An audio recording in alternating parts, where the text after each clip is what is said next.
বহু প্ৰত্যাশিত খবৰটো আজি আহিছে। শিক্ষক নিযুক্তিৰ লগত জড়িত যি ৫,৫৫০টা পদ আছিলে, সেই পদকেইটাক লৈ পেলাই ইতিমধ্যে আমালোকে গম পাইছিলে বহুতো কেছৰ কাৰণে এইখিনি ডিলে হৈ আছিলে।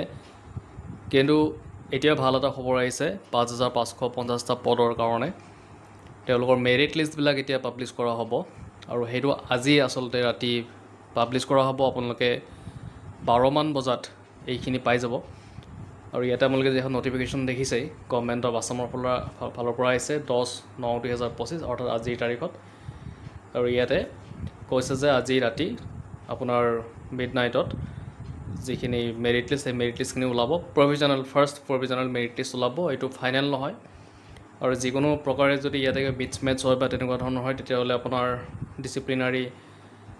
Any mismatches disciplinary in the uploaded credential will be lead to be cancel of the candidate. যদি মিছমেটছ হয় বা তেনেকুৱা হয়, তেতিয়াহ'লে কেঞ্চেল হৈ যাব। আৰু এইটো আচলতে ফাইনেল নহয়, আপোনাৰ ইয়াৰ পিছত আকৌ লিষ্ট ওলাব আৰু যেতিয়া ফাইনেল লিষ্টখন ওলাব, সেই ফাইনেল লিষ্টত আপোনালোকৰ সেইখিনি হৈ যাব। তো এতিয়া দেখিলে এই কথাখিনি যে গোটেইখিনিবিলাক দিছে, এপ্লিকেশ্যন ডেট কিবাকিবি গোটেইবিলাক, তো পঢ়ি চালে গমেই পাব। তো আচলতে ক'ব গ'লে এটা বহুত ভাল খবৰ আহিলে আপোনালোকৰ কাৰণে, যিখিনি অধীৰ আগ্ৰহেৰে বাট চাই আছিলে যে মেৰিট লিষ্ট কেতিয়াকৈ ওলাব। আৰু ইতিমধ্যে অহাকালি NIOSৰ হিয়াৰিঙো আছে আৰু মষ্ট প্ৰবেবলি কালি লাষ্ট হিয়াৰিং হ'ব লাগে। আৰু তেওঁলোকৰ কি হয় কি নহয় সেইটো তেওঁলোকৰ কালি গম পোৱা যাব। কিন্তু আজিৰ তাৰিখত মেৰিট লিষ্টবিলাক কিন্তু এখন merit list first provisional merit list প্ৰকাশ কৰিব আৰু পিছত আপোনালোকে বাকীবিলাকো পাব এনেকৈ।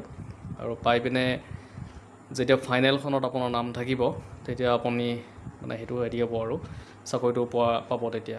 তেনেকেই বস্তুখিনি ইয়াতে লিখিছে গোটেইখিনি কথা, আপোনালোকে পঢ়ি চাব। ইয়াতে 9টা পইণ্ট টোটেল দিয়া হৈছে। ঠিক আছে, আজি এইখিনি আছিলে। যদি ভিডিঅ' ভাল লাগিছে লাইক, শ্বেয়াৰ, ছাবস্ক্ৰাইব কৰি দিব।